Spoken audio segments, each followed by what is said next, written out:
Welcome to another episode of the SSS podcasts directed to small and medium enterprises who wish to double their revenue within a time frame of 3 to 5 years. With us today is Ms. Nathalie Kordahi and Ms.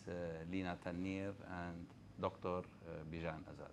Thank you all for joining us to this episode. And today we're gonna tackle financial management with the participation of Ms. Lina Tannir. Ms. Tannir, she's a senior lecturer of finance at the Alliance School of Business at the American University of Beirut. She's a founding member of a local company in the retail sector, Lush Cosmetics, a very successful business in Lebanon. Ms. Tannir serves on the board of several NGOs and had chaired a leading Lebanese NGO in the field of culture and education. She consults and participates in workshops for the public and private sector and has extensively worked with entrepreneurs. Ms. Tannir has developed several case studies and award-winning case for the MENA region for family business. She's occupied several positions at the Ministry of Finance and has herself received United Nations Public Service Award in 2007. Was it under Dr. Sanura? Yes, okay. Ms. Tannir is a CFA, Chartered Financial Analyst, and she holds an MBA from the American University of Beirut and has more than 10 years of experience in public sector reform programs. Thank you for joining us today. A great pleasure. Thank you for having me. Welcome. Okay, we also have with us today one of the major participants in the 3S program at the Darwaza Center, Ms. Nathalie Kordahi, the CEO of L'Artisan du Liban. Please introduce yourself. Thank you, Mr. Kteily. I'm Nathalie Kordahi, so I'm currently the General Manager of L'Artisan du Liban, but I hold a BA in architecture and I have an extensive experience in the luxury management in Paris, working for big companies like Gucci, Prada, PPR Group. So today I'm overseeing L'Artisan du Liban, which is a social enterprise. It's not an NGO, it's an SARL that works towards doing a social impact. So our mission is to generate income for all the artisans living on the Lebanese territory, at the same time while preserving the Lebanese heritage of handicrafts. And lately we have been bridging between young creatives and those artisans through collaborations and partnership with fashion schools and universities. Okay, when people hear the word social enterprise, people assume that this is a not-for-profit entity. Yes. So is this the case? I mean, do social enterprises make a profit? And I think they should. They should. Yeah. Before being a social enterprise, we are first an enterprise that has to be profitable, sustainable. To be able to have a social impact and to help others, we have to be at least covering our costs and expenses. So a social enterprise is not an NGO. It is a regular business, but with, as we said, with a clear mission. People often mix the two. Oh, you are an NGO, so you have all the resources. No, we are a regular business with a certain mission.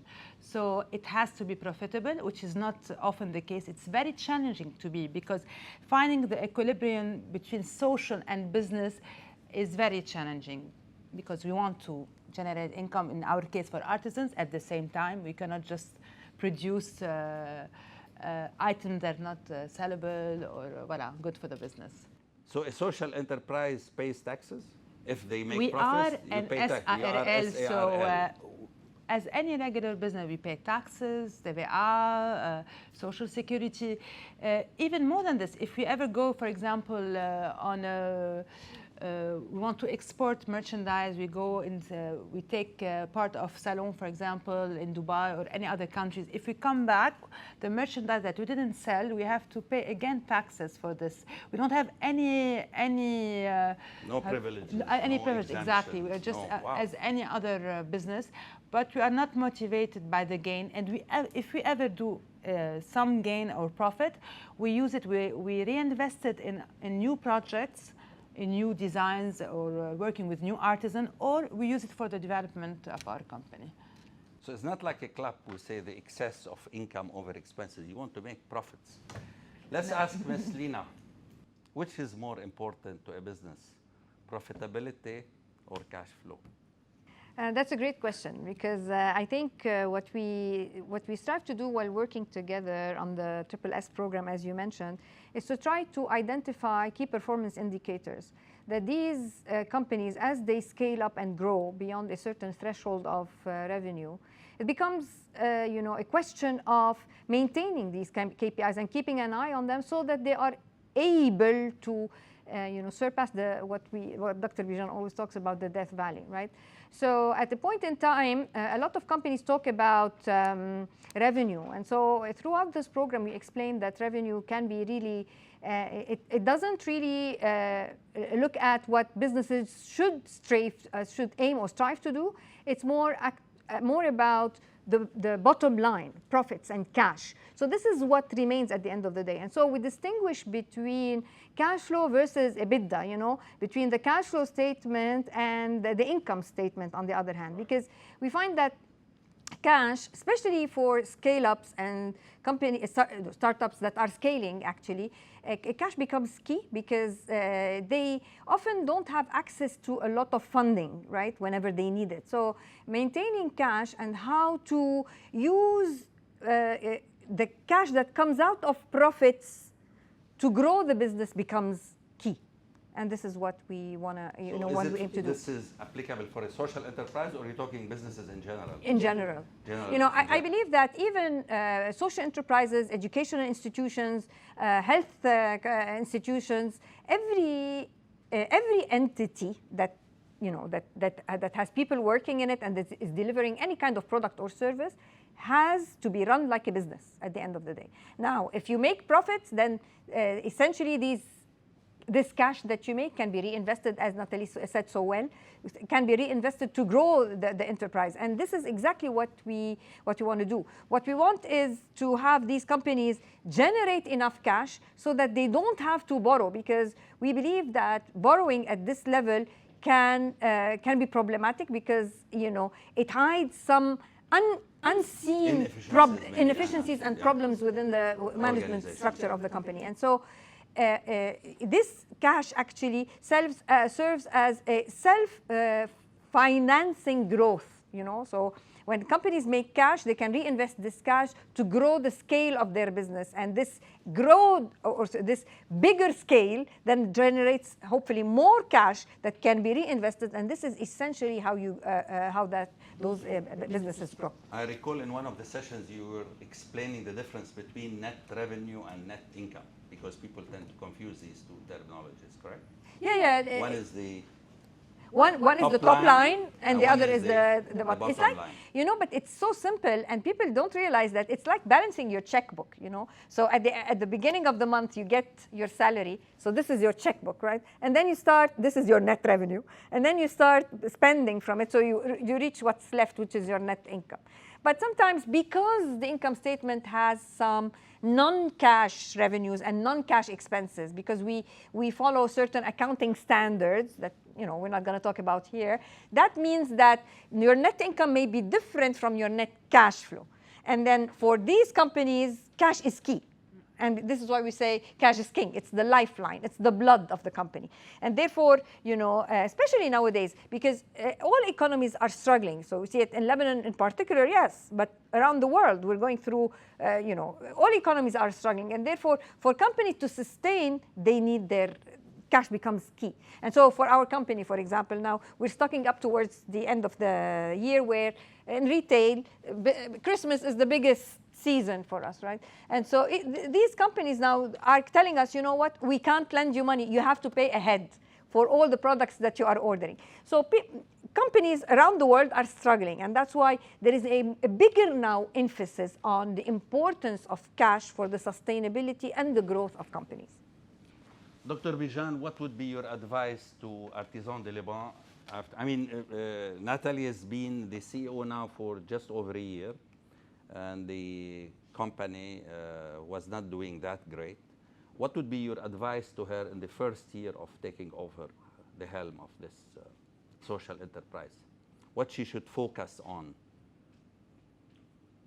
The revenue, the profitability. I think I would be misrepresenting my position if I start giving her advice. But I would say what I would do from what I've heard, Artisan du Liban. Artisan du Liban, I think, is, and I think when we talked initially before the program, Nathalie was very clear that she wants to take over but reinvigorate the company. It's a company that it's like a lot of companies. They need to reinvigorate themselves. Why? The sales are flat. Sometimes maybe 1 year even like below revenue, you have to do last minute things. So that's number one. Given that, I think it's a clear diagnosis that the company's sales have to be going up. Maybe specific products need to be brought in. Maybe based on that, product lines have to be retired, product lines have to be introduced. And specifically what I remember, there are these efficiencies that the operation needs to be modernized. What I mean is that I remember I heard this and relates to finance. I distinctly remember that because you're a social enterprise, you go to workshops and you wholesale buy their products. In other words, they're contracted to produce a number of things. While in fact, maybe you shouldn't buying that because it's not clear they would be selling after they come into the store. So a system where there is a match between the products being produced by workshops and the demand has to be there. And I think one of the things you've taken on to do as a result of the program, you need to do advanced planning. We're not going to go buy everything from these workshops. Yeah. We're going to order what we want to order, and maybe they need to adjust what they're producing. So I feel like,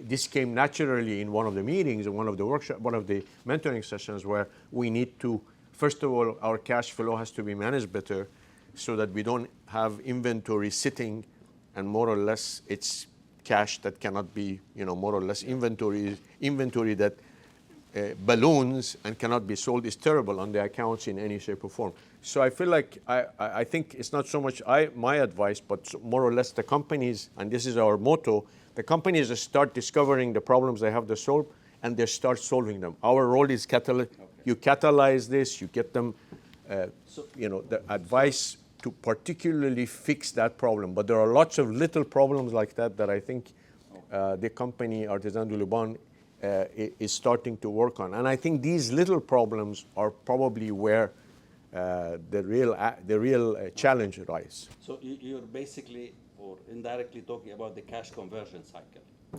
I am, but you see, it's connected to everything. It's connected to product line. It's connected to assortment or what merchandising, what sits on the shelf. It's connected to the management of what you order, what you don't order.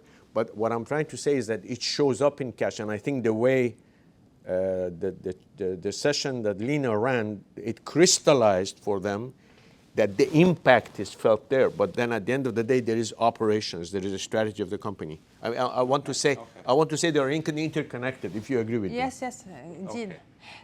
We've dived maybe too much into accounting and finance. I want to go back to the industry. Sorry, Lina, just 1 second. What's the landscape of the industry you're in? Okay, can you tell us for the benefit of the audience? What do you mean by the landscape of the industry? Who are the players with whom you are competing? Who are the players? As a social enterprise, so we are a little bit mixed in between the two, between the social, as you said, and the business part, which is mainly the private sector. So we are really in between. Our competitors today are the private sector, are the private companies that have...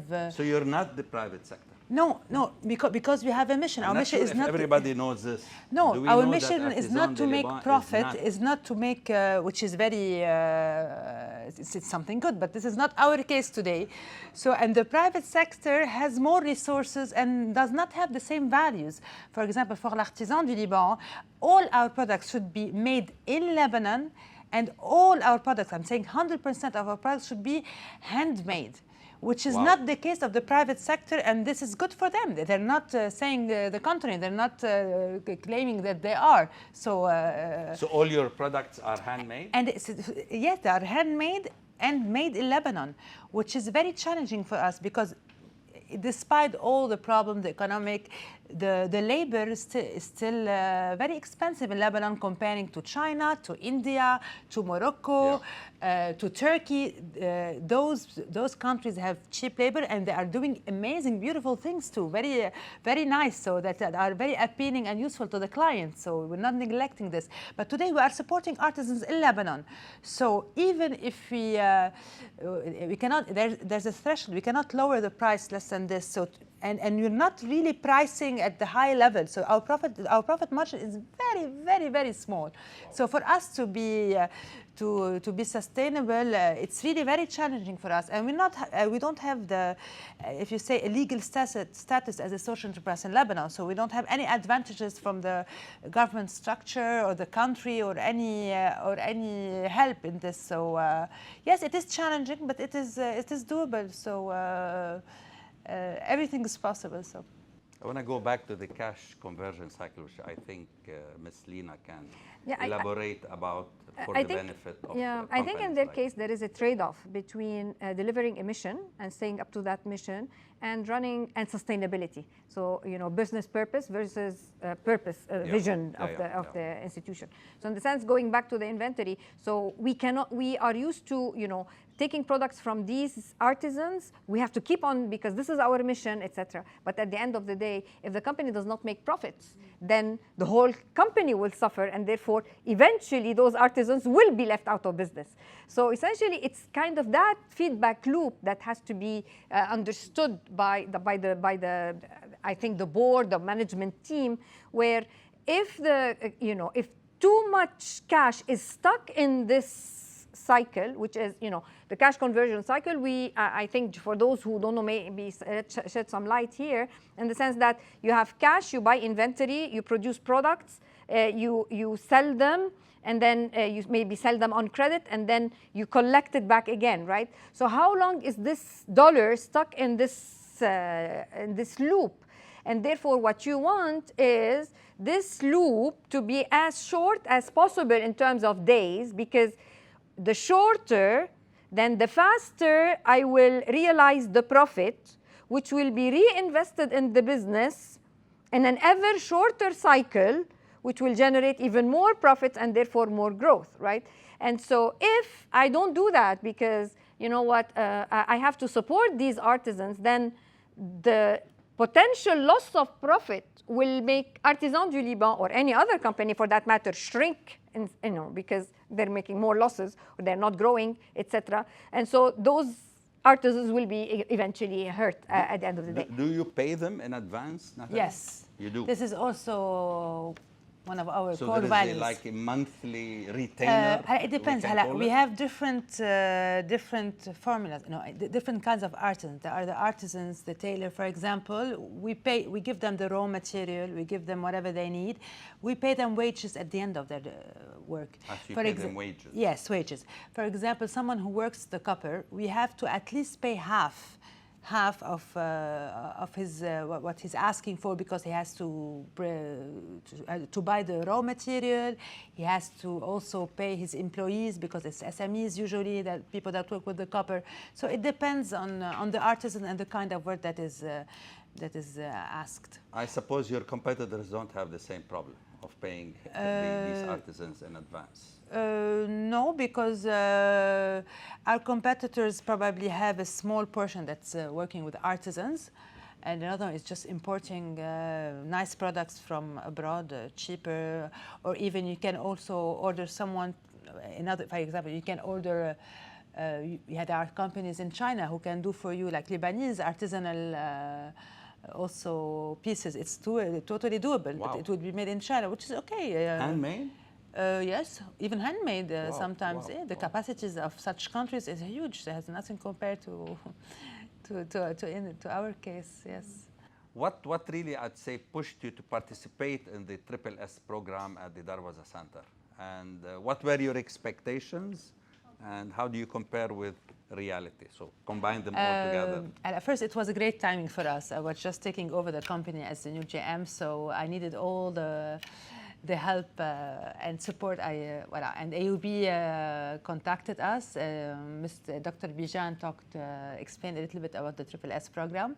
So since Artisan du Liban was in the middle of reassessing our expansion strategy, we needed some help in certain fields like accounting and finance, for example, because one of the first challenges, if you want, I've met in the L'Artisan du Liban is this long-term employee team that has a lot of value in terms of know-how, in terms of history, of memory of L'Artisan du Liban, but that has some limited competence in some fields, as in the accounting. So I needed at some point to go from the macro to the micro dimension myself and really deep dive in certain fields. So I thought that having this great team of educators, of professors at AUB was the chance for me to really go really into details in certain fields in order to take the right decisions in this expansion strategy. So you wanted AUB professors yes. to tell you how to fire these just to validate Bijan. and give me the confidence I needed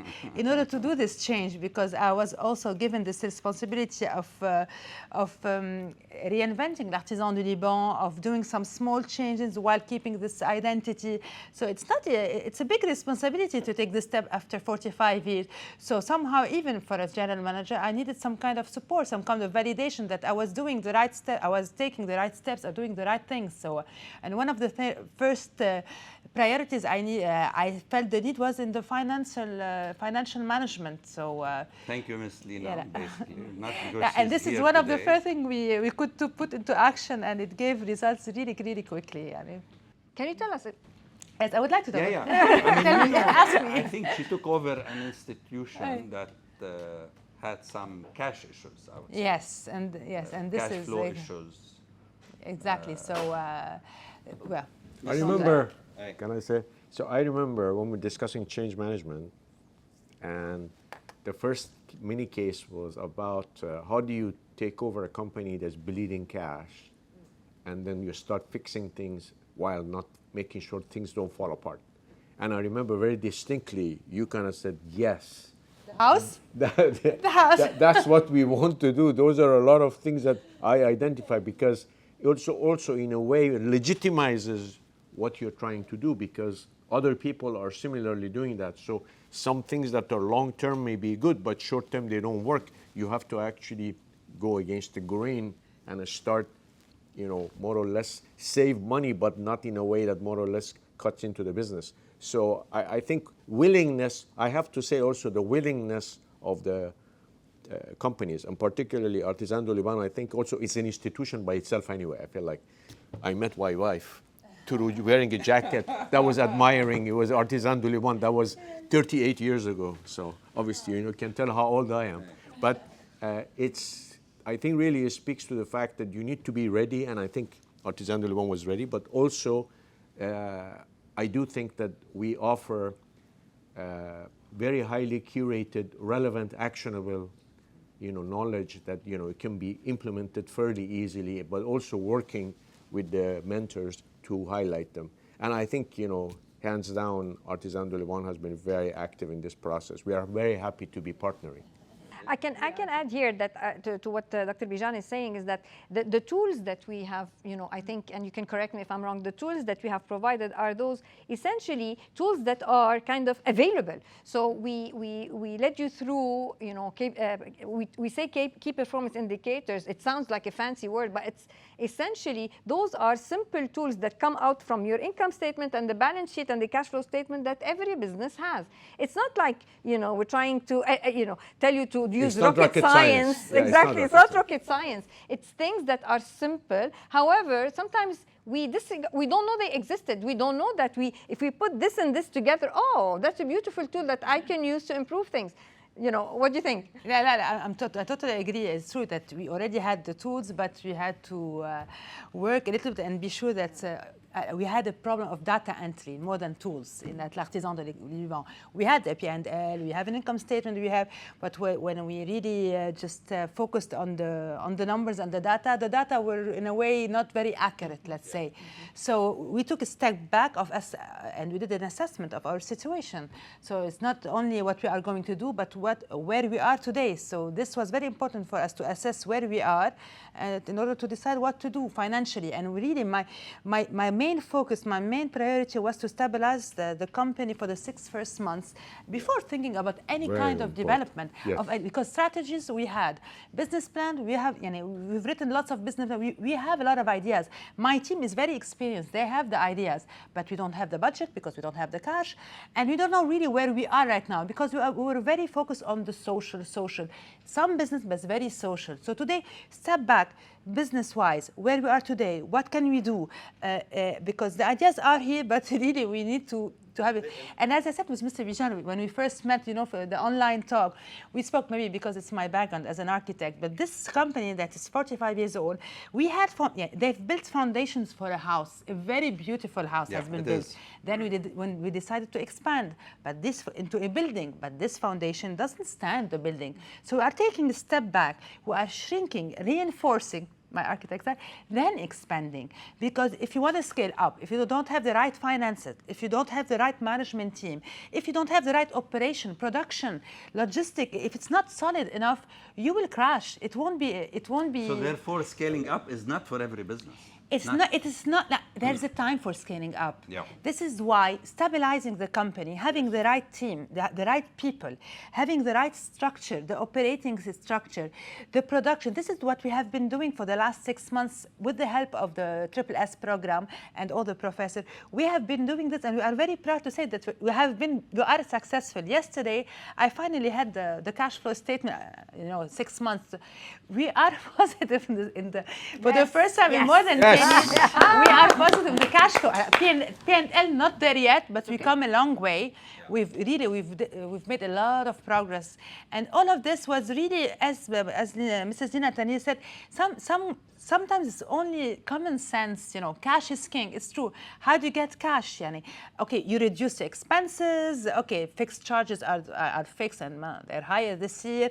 Salaries, we are down to a minimum. We cannot go down more than this. On the contrary, I have created a bonus system. I'm paying more. I have raised some salaries, but what we have done is we reduced the cost of the production by half, while still producing the same quantity, but I would like to say better quality and nicer taste. I would like to say this. We have we work on the pricing strategy. We used to profit margin was like this. Now it's a little bit poor. I'm not going to tell you how much, but voila. We have worked on the cycle, negotiating with the suppliers. We don't have to pay automatically. We can, keeping the cash in our hand. Our accountant, our main accountant, I've never seen him more happy. He's like, I have cash in my hand right now. I can work, I can pay, and it's a big difference for us. Tell us about your monthly reporting. What reports do you get on a monthly basis? I give to the board, or I get from the... No, what do you get from your accounting and finance? What I get is not something, it's very basic. I have the profit and loss. I have the liquidity statement. I have the cash flow statement. I have also, I ask also sales figures, sales report. It's revenue, it's revenue online. Are you getting it monthly? Yes, monthly. I combine everything. I put my own analysis and I send it to the board every month, of course. Miss Lina, do you think they need to have some sort of cost accounting? Because what she's telling us basically is financial accounting. Yeah. For a company like Artisan du Liban. I think she's doing it indirectly because, as she mentioned, she's looking at the cost of goods, right? So she's tried to work on this. She worked on her pricing strategy. So all of this is feeding into a better vision for your finances in particular. And I think also working on it, it cannot be bits and pieces. It's actually a puzzle where everything falls back together. You're looking at how much you should produce, but also on the designs, because it's not also only about how many, it's also about what, So if you're producing 10 instead of 100, but the design is not nice, And then that will allow her to look at the pricing, and that will also allow her to look at the costing. So it's not important that I produce this if the cost is horrendous compared to X, which the cost is more under control. So this is all part of this greater puzzle that she worked on. And I think part of Nathalie's success in particular is that she has an open, embracing mind. She embraced everything, and this is key. So when companies come to us and they want to work with us, if they don't have this open-mindedness to embrace, and I mean, we're not saying take everything as is, right? We negotiate, we discuss things, right? But then when they have the openness to adopt these new techniques, these insights, these discussions, that made the whole difference. I think I want to add to that a little bit. So credit goes to Nathalie, because also from my point of view, like the way you just explained, everything is integrated. Yani, yes, you need to incentivize the pay, but then you need to improve quality. Unless you have a management view of that, it's very difficult to do. So, and I think like I was music to my ears. I remember when I hung up the session, when we pitched the session to the company, she was really excited about this analogy, and I'm thinking, wow, never seen that before. So, and then because the goal, one of the things we were saying that if you're going through this, actually, the goal of the program is to step back, slow down in order to grow fast. If you don't slow down, you don't take stock, you don't stabilize. So really, and then integrated view. I think management, you have to have an integrated view of things. You know, if you think only finance, if you think only wages, if you think only products, it doesn't work. So music to my ears. Thank you. I have to add something. I forgot to say. In our strategy of shrinking, we closed 2 physical stores. So the idea was to diversify the revenue stream also. We cannot only have revenue from stores, physical stores. So we have the online, we have the physical stores, we have the wholesale, we have the corporate gifting, and I've added one, which is a B2B. We are a production unit. We're not only retailers. So now I'm producing to other brands. So I have a pool of artisans that I want to generate income and give work. So why only for L'Artisan du Liban? I have other brands that are coming to me right now and say, I would like to do a beach bag. We'll do it for you. This stands with our mission. So this is OEM, they call it, right? Original equipment. Or white labeling. White labeling, yes. White labeling. It could be with our label, Artisan, is kind of collaboration, but only for this brand. Yeah. It could be without our label. I'm just, all my team is working, the artisans are working. Why not? We have the expertise, we have the contacts, we know all the suppliers possible, we know the pricing, we have the best prices ever, we're very competitive. So we are open now to this also. So just the revenue doesn't have to just come from the physical store. We had the Gaza problem. No one in the stores, locals or internationals. So diversifying our revenue stream and diversifying also our client base. We cannot only work with one kind of clients. Okay, the expats, our tourists are good, but the locals are good also, because what they can buy in our store, they cannot buy it abroad, the 1 or let's say 5% purchasing power of local, because our marketing was done through the locals throughout the year. The expats that come today, or the tourists that come to L'Artisan du Liban, because there's a Lebanese somewhere in the world that told them, go to L'Artisan du Liban in Lebanon. So if I target the local with a higher purchasing power, I would have the expats also and the tourists with a higher purchasing power. So we're working all, as you said. It requires a lot of courage, So what she did, closing down 2 shops, wow. Increasing prices, reviewing some of her production techniques. It requires a lot of courage, and she took it on, heads on. So I think, there you go. 2 questions. Number 1 is, how important is budgeting for a social enterprise like Artisan du Liban? Is it practical to have a budget? And it's essential. It's essential. Even we for me, it's even at the personal level that you need to budget, because you just cannot fathom somebody, any institution going blindly into the future. This is your dashboard, so you need to know what are your how can you plan your production? How can you produce if you don't plan ahead? How can you get your inventory, raw material, whatever, if you don't plan ahead? And it becomes important because it also highlights milestones in the progress of the company, where in case, so for example, now she's preparing for her end of year season, in case she knows that she might need a lot of inventory, then she might go under, and in the sense she might be under cashed for this period. She knows ahead of time that she had to borrow or keep extra cash on the side because she will need it in the coming month or two. So these are things that are essential for her to calibrate her cash needs. Okay. I've noticed, not necessarily at the SSS program, but many startups, I know Artisan du Liban is not really a startup, even not a late stage startup, it's a proper social enterprise. They tend to key down the importance of having a budget. They just go and start selling. And I like your comments, and I think this is for the benefit of listeners, SMEs, startups.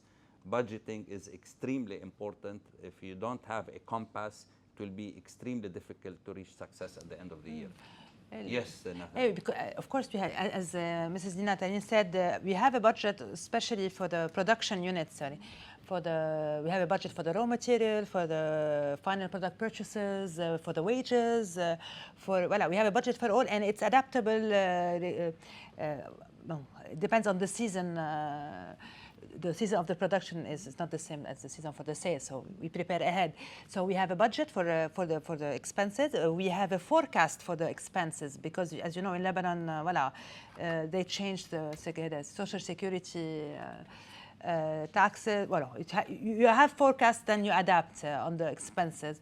So of course we work throughout the year with this to just to position ourselves a little bit. I think she mentioned a very important point here, adaptability, which is flexibility. For companies, because especially that, again, under uncertainty and all the, even in stable conditions, being flexible is key to achieving success, because you never know what the opportunities might bring and what are some of the constraints that you might be faced up with. So being adaptable and flexible is key. I want to say something here. Sorry, go ahead. Just one word, this is also personal for me in life, diversify. Diversify your interests, diversify your clients, diversify your revenue streams. Especially in a country like Lebanon, you have to diversify also everything, because if it doesn't work here, it will work here. You cannot just put all your eggs in one basket, especially, so diversifying. So growth to you is more revenue streams rather than opening a new shop? Can I build on the previous point? Because shops is shops. It's just, we have, the airport is closed, our shops don't work. It's not enough. No. Of course, it's diversifying the revenue stream. It's not only shops. Actually, the retail industry today, because I come from the retail industry, this presence of having 20 stores is not the strategy adopted by the big retailers today. Even Zara, who used to have a store in every single street in Paris, one person of the street, end of the street, Zara is one of the best retailers ever as a business model, is closing all the stores, keeping a few flagship stores as an image, and selling online and as a revenue stream. Everybody is reinventing itself, because Zara is like the McDonald's of clothes. So everybody is changing. So why do you need to have 20 stores, and why do we need to have? I like your Insta account. Yes, I'm following. This is also something we didn't talk about it. This also you have changed the image, the repositioning, the upgrading, because people would buy something for a mission, but if it's not fancy enough, it's not beautiful, it's not useful, at a certain point, those people are not enough for us to be profitable. We need to diversify and widen. Dovetailing this, but then also I want to switch to strategy a little bit, because you talked about, new products. I think in our region, businesses that survive in Lebanon or other places, we have this phenomenon which is, they call it from zero to hero and from hero to zero, which is, like September, October 7 happened, and for 45 days there is literally zero sales. And the flexibility, resilience of the company to be able to accommodate these shocks, much more important than a company in the US. Because that's very unique to this area. And in a way, you have to build that in. And in a way, most people in the West take it, so what? No, it's not so what. Actually, this is a very, should you order inventory? Because this period. So I feel like this is not normal. Stressing. So I just want to talk about Lush in a minute. Yeah. But so I want to say kudos for taking account of these things, but also operationalizing this is not trivial. And I think this is one of the things that it's important to highlight. We are kind of getting a handle on the operations. Let's switch subjects. I love those, I'm nostalgic, those velour artisanal women's jackets that I used to see, especially my wife. I remember when I first met my wife, which is from 30 years ago. She still wears it. But I think that was a very luxury product at the time. 20th century product, no? Bring it back so I can. Exactly. I think there is room for rethinking product line and its positioning in the market. There is no reason, just because you're a social enterprise, your prices have to reflect or somehow be affordable. As far as I'm concerned. On the contrary. Exactly. You price what the product demands in terms of value. So I really think it's a good idea to revisit. I don't mean to go to your roots. I don't mean to redo exactly what you did before. But I do think that that's an important area for Artisans du Liban. And we are ready to connect with you on that. Because I really think Artisans du Liban as a institution, as a brand, can pull this off. Of course, you're doing the right thing, pull back, stabilize everything, make sure everything, foundation. I love the foundation analogy. I relate to that, you know that, right? So, but then moving forward, I do think these deserve, really a strategic attention. In other words, companies should pay attention to this to see what can be done to go up. This is what I have been doing, actually. This is our second priority, and we've been doing it in parallel, but the accounting part was really urgent. Absolutely. So, it's life and death, yeah. So anyways, when I first met the board, I was a candidate for the GM position. My vision was to, exactly this, to reposition the brand. It was all about the brand perception of L'Artisan du Liban today, reposition and by upgrading L'Artisan du Liban. Because it's true, we have a name, we have a heritage, we have lots of clients, we sell a lot. We are talking really big numbers, even if we're not profitable. All we need is really just this reinventing, this repositioning the way, because when you say 30 years and 20 years back, we didn't have any competition then. We were the only ones on the market. That's true. We were the first people who introduced design to artisans, to our handicrafts. This was not something that was there. And we used to have a great designer, the same for 30 years. Now she's, she left because, after 30 years. So and working on this brand perception, this means the stores, the vitrine, the digital media, the product, the quality of the product, the PR is something very important. When you do social, it's I see a lot of design now on your Instagram. Yeah, we are very happy you can see it, because this was a lot of work. And this was not possible if not all the team was involved. For example, Cécile, she's our production manager, but now I have given her another responsibility of being, if you want, the creative director, because production product is also linked to, the image we have on social media. Absolutely. And since she has an experience, she has worked on photo shoots. She has really an experience of 9 years working with one of the best designers before. She has been on photo shoots. She has directed photo shoots. Now she's doing so, and we can see the difference. We are working with. There's a budget for this. It's a question of priority. I have a budget now, small budget, but I have a small budget for photography sessions, for a model like certain caliber. I'm redoing. I have an office, for example, in Jamaica that's just right behind the vitrine. Okay, this is an office. I'm just redoing it as a showroom office. It's not going to be it's like an apartment right now. We are in the middle of there's no walls left. So it's going to be a showroom. It's going to be like if I have collaborators, people coming from abroad, potential, companies. There is a certain standard to respect. So I'm redoing an apartment with all the new designs that we've been doing. And if I ever decide to turn it into a store, all I need is really a PC and a salesperson, because all this infrastructure is here. I think also the competitive landscape lends itself to reviewing all of these in terms of, if we see your competitors, and it's worthwhile to look at the competition, right, and assess what they're doing and act accordingly. They are charging premium prices. I mean, they are very expensive, and it's working well for them because they are working on this design element exactly like you mentioned. And how they present. The stores are beautiful. Our stores are very beautiful, but they can be upgraded a little bit. يعني. We have tested one designer. She has made the clothes for us. I don't know if you saw them. The price point is really high, double and triple of what we used to do. Selling very well. Because they are amazing. There you go. There you go. The more expensive, the more. It's like really 2-3 times more than what. And nowadays, more and more people have this nostalgia for the people that are leaving. You know, they have this nostalgia of Lebanon. Every time you go and you visit anywhere, you want to take something, a taste of Lebanon. We go to Artisan du Liban, and it's a go-to, a go-to brand. You know. You need to reconsider your outlet at the airport. I think that's it. We don't have an outlet. I it's know, not us. reconsider. But I think it's important. Yes, we are considering the airport and we are shopping. considering also the Middle East Airlines. So we are on it. Yeah, this is the PR I was talking about. So, okay, there's the working hours, then there is the PR that we are doing a lot of contacts. Miss Lina, in-house accounting or outsourced accounting for a social enterprise like Artisan du Liban? What would you recommend?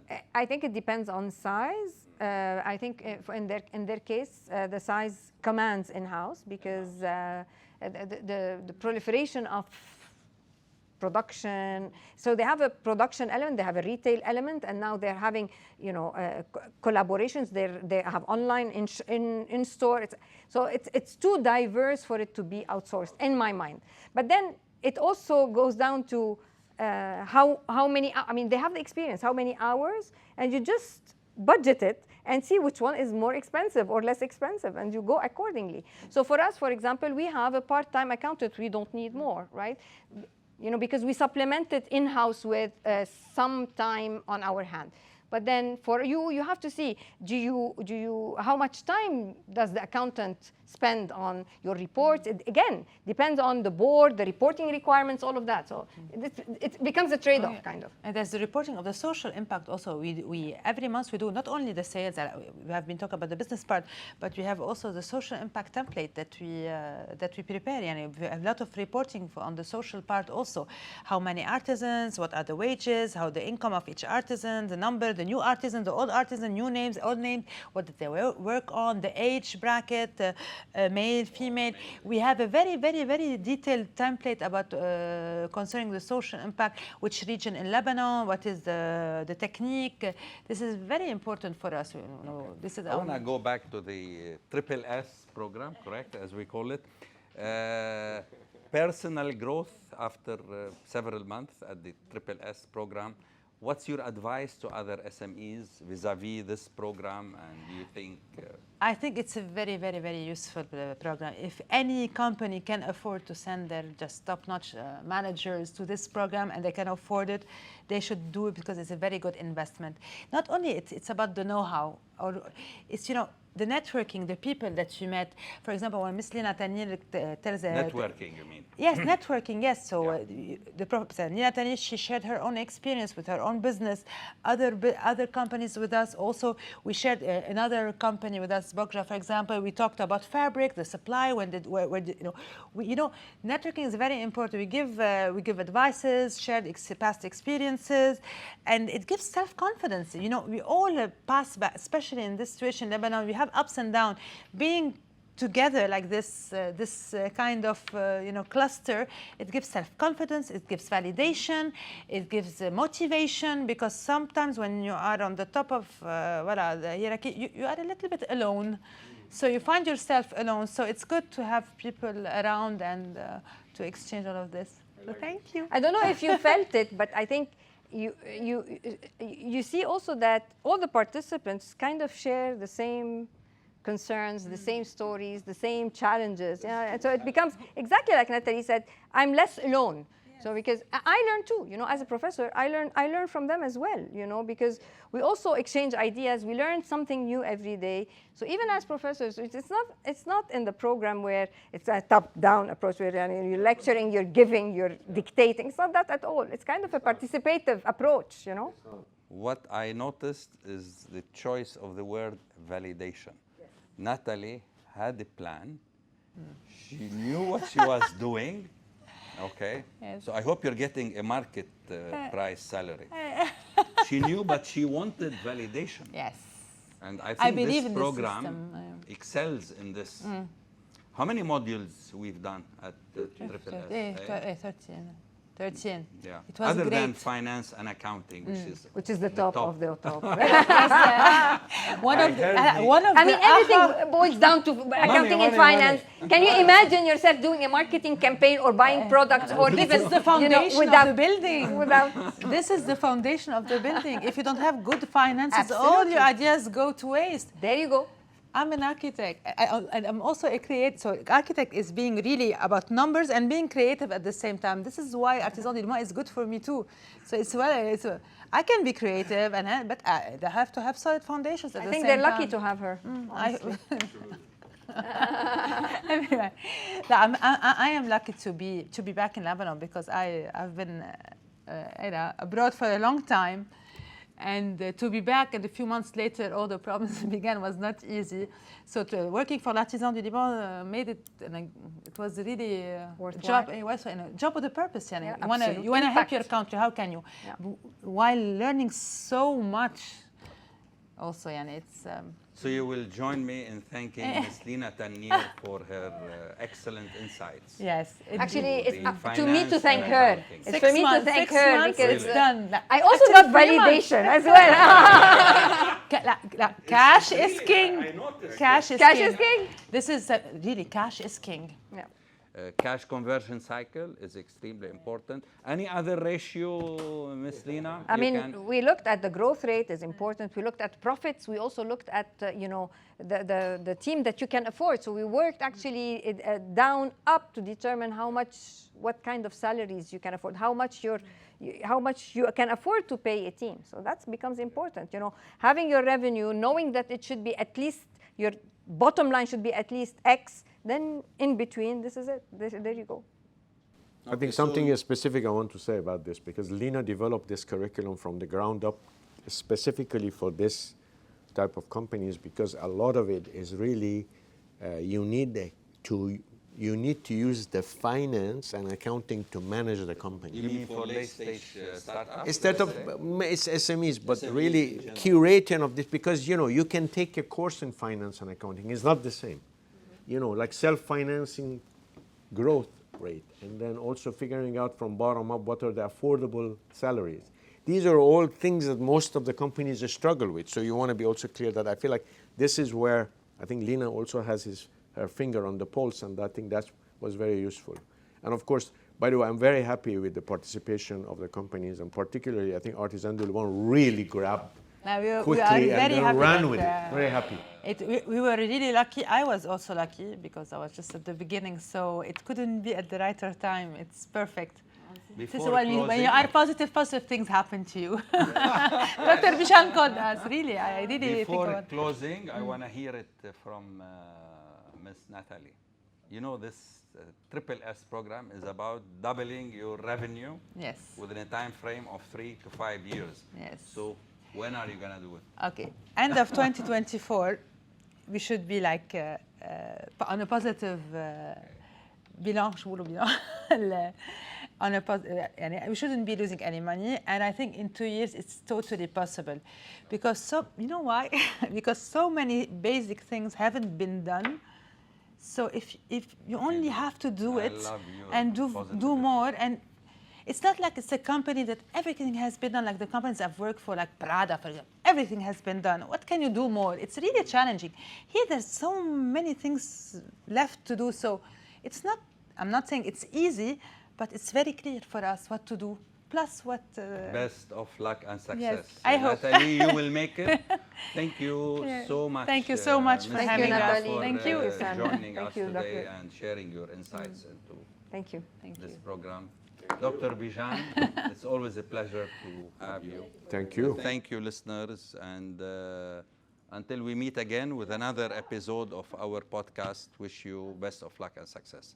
Thank you all. Thank you. Thank you.